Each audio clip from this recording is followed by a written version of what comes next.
Breaking news, it's been announced. Colorado has a defense coordinator. Shout out to Robert Livingston, the secondary coach for the Bengals. He's coming over to Colorado to be the new defensive coordinator. Now, if you don't know Robert Livingston, it's okay. Maybe you don't know him. It's fine. If you go and Google search the name Robert Livingston, you're probably going to get answers like the Founding Fathers of America, because that's one of the Founding Fathers. But this young man, he used to play college football. If you look, he used to play college football at William & Mary. He was a member of the secondary back then. He played safety. He's pretty good at the FCS level. After he was done playing at William & Mary, he went right into coaching, okay?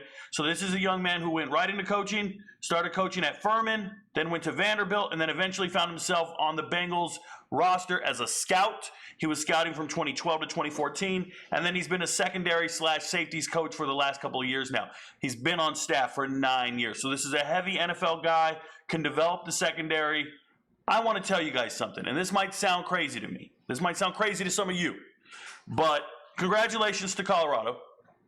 But this feels like a consolation prize. This feels like a backup plan. This can't be the primary objective. Now, if it is, if your whole goal was to hire someone who would develop your son a little better or develop your secondary better, then more power to you. But I just don't look at this one with the same amount of excitement as others. Now, it's a young guy. He's energetic. He wants to go out and win. I don't know if he's ever recruited outside of his time at Furman and Vanderbilt. I don't necessarily know what his day-to-day operations are like. But if he has a way of strategizing and putting together a game plan, then more power to him. Charles Kelly leaving left a gap and a void in the secondary. Coach Prime, everybody always thinks Coach Prime can teach secondary. No, he can't. Head coaches don't have time to be doing that and teaching the minute details of a position as a positions coach. So being the defensive coordinator, I hope he's great. Working with Mathis and the boys, doing his thing.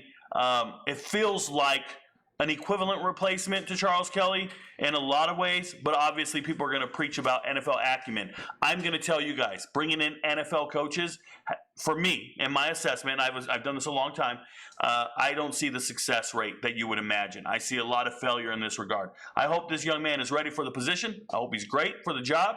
I hope the players gravitate towards him and emulate him on the field, because what's going to happen is this man is going to have a game plan. He's going to have an understanding of the game that these young men have never seen. And the hardest thing to do is to make the players an extension of yourself on the field. That's the hardest thing to do as a coach. You know what you want them to do. They have to go out there and do it. And there was too many times last season I saw Charles Kelly frustrated with the players because they couldn't emulate what he was, theoretically drawing them up to do. They couldn't do the game plan. They would make mental errors. They would make mistakes in coverage or in reading the offense and the scheme and whatnot. So I hope it's good. I hope it works out for him. Shout out to Robert Livingston. Congratulations. Shout out to Colorado. The only thing I do know for a fact is Colorado's secondary and their secondary coaches, right? Kevin Mathis and now Robert Livingston. They're better than the Bengals coaches, because whoever the Bengals find to replace this man, it's not going to be better. No way. Your friends don't know, but Rico knows.